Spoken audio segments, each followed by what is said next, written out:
Back in September, we introduced you to Dr. Marcy Larson and her podcast, Always Andy's Mom, which shines a light on losing a child. Since its inception, she's gained listeners in all 50 states and 46 countries around the world. This weekend marked 18 months since losing Andy in a car crash. And new at 7, I sat down with her to discuss the podcast and get a preview of an album now being made by the choir Andy loved being a part of.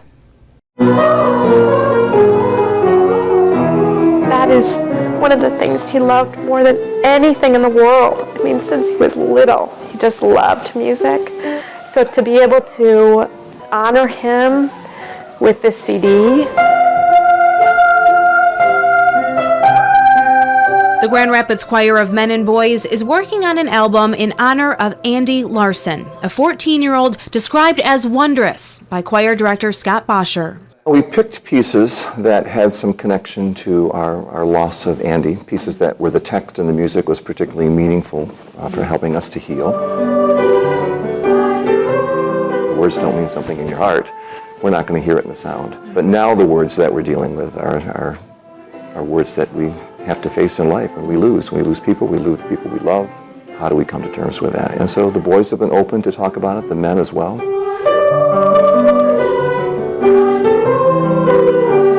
The practice we sat in on came one day before the 18-month anniversary of losing Andy. I'm closer to the 2-year mark than I am to the 1-year mark. It just seems so hard to believe. I mean, I can still hear him laugh and hear him sing in my mind. Being so open about that pain and grief has made Larson's podcast, Always Andy's Mom, so powerful. She's heard from people all around the world. And she said, my therapist was so amazed at how much better I had gotten in the 2 months since I started listening.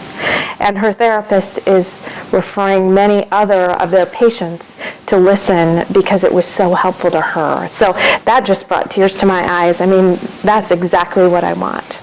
Larson's new platform and the upcoming album will never relieve that pain, but they're glimmers of bright spots. It is comforting to see that and to see this kind of come to a little bit of fruition, right? Mm-hmm. Because it is such a horrible tragedy and a terrible thing to happen. So if you can see little glimmers of bright spots, really, in the tragedy, it's just nice.